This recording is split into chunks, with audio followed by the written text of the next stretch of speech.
அனைத்து தாய் தமிழ் உறவுகளுக்கும் வணக்கம். யார் இந்த கரும்புலி முத்துக்குமார்?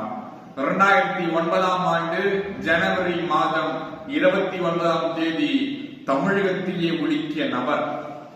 சென்னையில் மிகவும் பரபரப்பான இடமான சாஸ்திரி பவனில் தான் அரசு அலுவலகங்கள் அமைந்துள்ளன. அங்கு ஒரு நாள் யாரோ ஒரு நபர் போல் அந்த அலுவலகத்தில் நுழைந்து தன் கையில் வைத்திருந்த காகிதங்களை அங்கு பணியில் உள்ள அனைவருக்கும் கொடுத்துவிட்டு அலுவலகத்தை விட்டு வெளியேறி அந்த அலுவலக வாசலிலே தன் மீது மண்ணெண்ணெயை ஊற்றிக்கொண்டு தீப்பற்றி எரிந்துள்ளார்.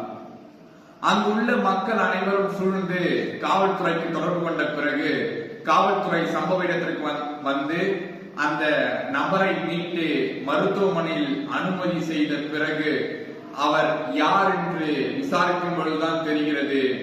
அவர் தூத்துக்குடி மாவட்டத்தை சார்ந்த புலியூர் என்கின்ற கிராமத்தில் வசித்து வந்த ஊடகவியலரான 28 வயதான சூப்பா முத்துக்குமார் என்று. அதன் பிறகு அவர் கொடுத்த காகிதங்கள் பேச தொடங்கிவிட்டன. அவர் அந்த காகிதத்தில் என்ன பதிவிடுகிறார் என்று பார்த்தால், விதியே விதியே என் செய் விதைத்து விட்டாய் என் தமிழ் ஜாதியை என்று கடிதத்தில் குறிப்பிடுகிறார்.